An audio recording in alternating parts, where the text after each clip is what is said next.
Namaku Adit. Dulu aku tinggal di tempat di mana mimpi harus berjuang lebih keras. Saat itu, aku cuma pengen satu hal, tetap sekolah. Aku pernah ada di titik di mana semuanya terasa berhenti. Sekolah, mimpi, semuanya terasa jauh. Ya, tapi itu dulu. 1 tahun lalu, masa sulit itu sekarang cuma jadi fragmen kecil di hidupku yang panjang ini. Aku pernah berpikir, mungkin hidupku memang sejauh itu saja. Tapi ternyata aku salah.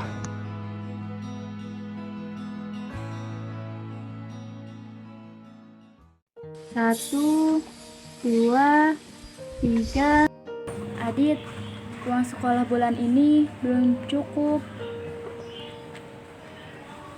Cari pekerjaan susah, penghasilan ayah nggak tetap, apalagi ayah cuma lulusan SD. Kalau aku berhenti dulu gimana? Ayah gak mau kamu berhenti sekolah. Harusnya mau bagaimana lagi? Kita juga kan harus realistis.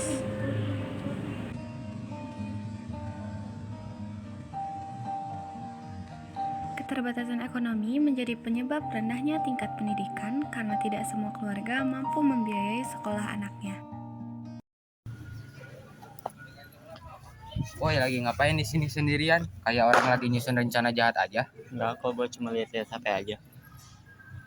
Jasa tugas. Jangan bilang kamu mau jadi tukang ngerjain tugas orang.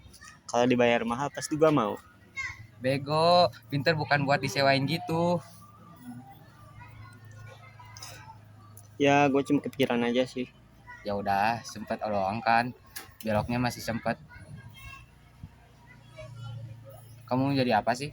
Apa aja. Tapi gak gini caranya, Dit. Ya, gue cuma nggak tahu harus gimana lagi caranya. Tekanan hidup akibat keterbatasan pendidikan dapat membuat seseorang mencari jalan yang tidak tepat. Namun, kesadaran dan dukungan dari lingkungan sekitar dapat mencegah hal tersebut.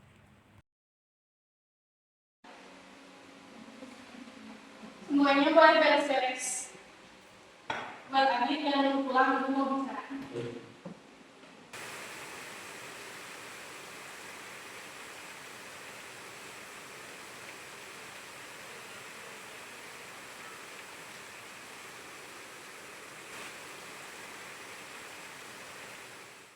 Adit, selama belajar kamu tidak fokus. Ada apa? Gak apa-apa, Bu. Kayaknya aku pengen berhenti sekolah aja deh. Loh, kenapa? Ada apa? Aku cuma lagi capek aja, Bu. Biasanya kamu capek nggak sampai segininya, Dit? Kalau ada cerita, ibu ada. Serius? Tapi kenapa? Tapi kan dia pintar. Kita gak bisa dan gak boleh diam lihat adik kayak gitu. Iya, terus mau bagaimana? Kita harus cari bantuan ke orang yang bisa bantu dia. Caranya? Ikuti aku. Ibu, Ya, kenapa? Adit, sebenarnya Adit berhenti sekolah bukan karena dia yang mau, Bu. Tapi soal keadaan rumahnya yang lagi susah, Bu, soal biaya. Loh, kenapa kamu baru bilang? Dia gak pernah cerita ke siapa-siapa, Bu. Saya juga baru tahu setelah dia benar-benar mutusin buat berhenti. Oke, nanti kita cari solusi. ya Bu, makasih. Kayaknya aku udah mikir. Aku mending berhenti sekolah dulu. Maafin Ibu. Gak apa-apa, aku kan cuma mimpi. Gak apa-apa, aku kan gak berhenti mimpi. Cuma berhenti sekolah.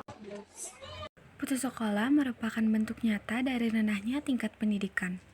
Rendahnya tingkat pendidikan dapat membatasi keterampilan dan peluang kerja, sehingga kualitas hidup menjadi rendah. Bu, salah satu murid saya yang bernama Adit terpaksa berhenti sekolah karena biaya. Ya, memang banyak kasus seperti itu, Bu. Oh iya, Bu, apakah benar ada program beasiswa? Ada, Bu, beasiswa dari pemerintah dan biasanya pengajuan melalui pihak sekolah seperti kita ini. Jadi, Bu Sani ingin mengajukan aja sebagai penerima calon beasiswa. Iya, Bu, saya harap pihak sekolah bisa membantu mengajukannya karena memang benar-benar membutuhkan bantuan. Beasiswa ini hanya untuk siswa yang benar-benar memenuhi syarat. Kita verifikasi dulu, visit ke rumah Adit. Baik, Bu. beasiswa, peran aktif guru, dan kepedulian lingkungan menjadi solusi untuk mengatasi rendahnya tingkat pendidikan.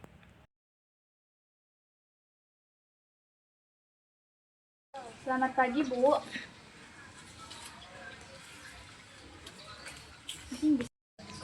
Maaf seadanya, Bu. Terima kasih, Pak, Bu. Ini sangat membantu kami dalam proses penilaian. Jadi, Adit, kamu nggak harus berhenti sekolah. Tapi biaya, Bu. Ada program beasiswa, saya sudah bantu ajukan.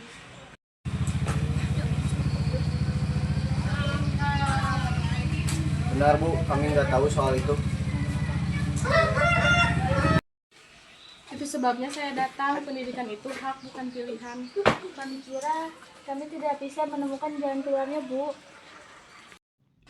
Aku masih bisa sekolah. Bukan bisa, tapi kamu memang harus.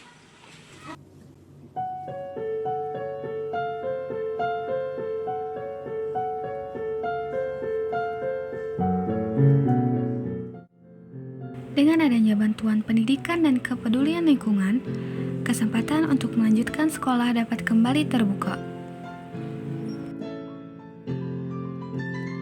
Ya, masa sulit itu nyata, tapi bukan akhir dari segalanya. Aku cuma pernah hampir berhenti, bukan benar-benar selesai.